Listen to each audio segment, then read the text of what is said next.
Lifting weights and joint health. Today's topic is all about whether or not lifting weights is bad for your joints.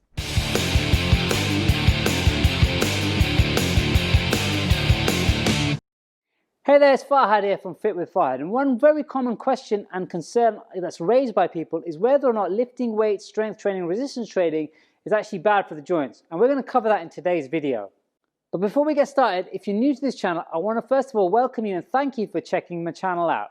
So if you're looking for fitness advice to help you get a more athletic physique, help you feel better about yourself, have more confidence, and generally kick ass at life, you're in the right place. So if you want to look more like Bruce Lee and less like Lee Priest, you're in the right place. So make sure you click that subscribe button, hit that bell notification so you don't miss a single one of my videos. Now let's crack on with today's topic. So logic tells us that when it comes to training the body, if we put too much strain on the joints and if we put too much strain on the body itself, you're going to sustain injuries. But what about weight training and joint health? Well, in today's video, I wanted to give you my opinion based on science as to why weight training and strength training and bodybuilding can be good for the joints as well as be bad for the joints. But first of all, it's important to actually discuss what joints are. So a definition of a joint is, it's a connection between two bones to facilitate movement. And bones are joined by connective tissue, ligaments, tendons, and muscles. So joints come in different types. For example, a knee joint or an elbow joint is known as a hinge joint, and they only do two movements.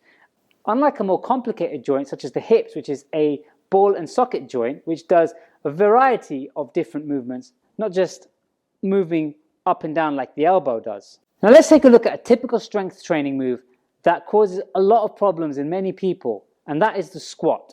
Now the squat is a very fashionable and popular exercise right now, thanks to social media and the rise of the so-called Instagram model.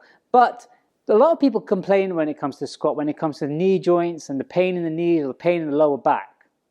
Now, the squat is what we call a multi-joint compound exercise. In other words, there are more than one joint being affected by this exercise. So let's have a quick look at what joints are affected when we do a squat. Now, if we're strictly speaking as to what joints are affected when we do the squat, we have the stabilizer joints, such as the joints in the feet and in the spine. But the main moving joints in a squat are your ankle joints, your knee joints, and your hip joint.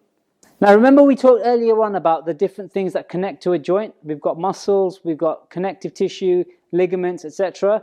Well, if you think about the muscles that connect to the joints, when it comes to ankle alone, there are about 7 muscles that connect to the ankle. You've got the different muscles that connect to the knee and the multitude of muscles that connect to the hip. So there are a lot of muscles involved in a squat, for example. And if any of these have an imbalance or if any weaknesses and you haven't addressed them properly, you could be causing a lot of problems to your joints and to your muscles when you're doing the exercise. And that could be potentially why you're feeling pain when you do that exercise. So the point is, weakness in any muscle at the joint is going to cause issue.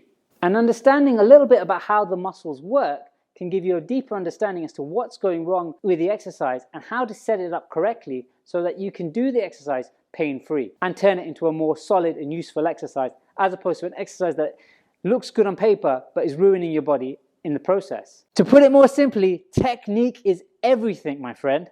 So with improper form, technique, without an understanding of your body's biomechanics, your own personal strengths and weaknesses, any exercise can be done wrong and any exercise can be done right. And with the right form, the right technique, the right application of forces that match your muscles' resistance profile and an appreciation for your own personal biomechanics, you will not only get an effective workout that's going to give you results, but it's also actually going to strengthen your joints. See, with the right training technique and the right execution of an exercise and the right setup of the equipment, you're going to see one of 3 things when it comes to joint health. Number 1, you're going to see an improvement in the connective tissue strength. Studies have been shown that connective tissue strength can be improved with strength training. And all of the research that I've read can be found in links in the description below. Number 2, remember, muscles support the joints. So the stronger the muscle is, the more support you're going to give to the joints. So that being said, strengthening the muscles through weight training will then create stronger joints. And number 3, strength training improves bone density.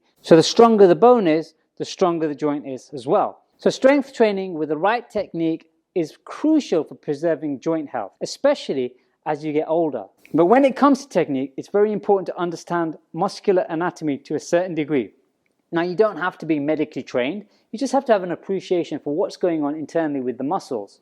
That's why when I work with clients, I take my time to assess them, to make sure I understand what's going on underneath the skin, to have that appreciation for their muscle fibers, what's going on, their ability to move their muscles, and the ability to train. See, just doing exercises for the sake of doing exercises without understanding what's going on can lead to poor joint health. For example, if you set up an exercise incorrectly, even the slightest deviation in the movement can cause shearing forces to the joint. And these shearing forces can cause a lot of pressure to the joint.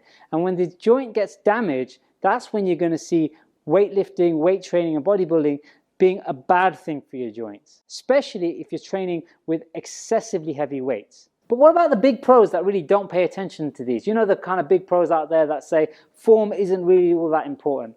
Well, yes, look, you can get big, you can look amazing, and you can get a pro card by not following correct technique and execution and having that understanding for your anatomy. But down the line, you don't know what damage that's doing internally to the person. One only has to look at the great Ronnie Coleman to see how he is right now. You know, he's had so many back surgeries, he's got so many issues with his hips and his joints and his hips and his spine, that we can see that the training he's done has actually ruined his body and his joints. So that being said, there is an argument to say weight training is potentially bad for your joints. However, done right, done with the correct training, execution, technique, with the right form, with the right appreciation for what's going on and the right exercises, strength training can be one of the best things for your joints. But just remember, somebody new to the gym doesn't have the same level of strength in their connective tissue and in their muscles as somebody who's been going for a long time. So one of the biggest issues that I see and the biggest problems that leads to injury is people emulating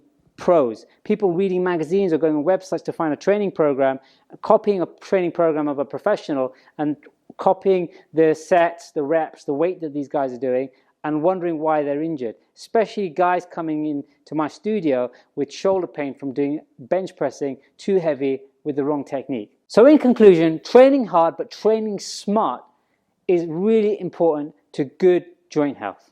So hey guys, I hope you got value from today's video. I hope you learned something new. If you did, please leave a like and a comment below. I'd love to hear your thoughts on what you've learned from this video. And don't forget to click that subscribe button if you like my videos. You'll get more videos like this in the future as well. And I'm going to link you to a video right now which is all about strength curves and resistance profiles for beginners, so you start understanding the thought process that goes into training and execution when it comes to the right type of exercises you can do for joint health and for muscle building and for correct training. So have a great day. Check out the video. Check out the rest of the videos on my channel as well.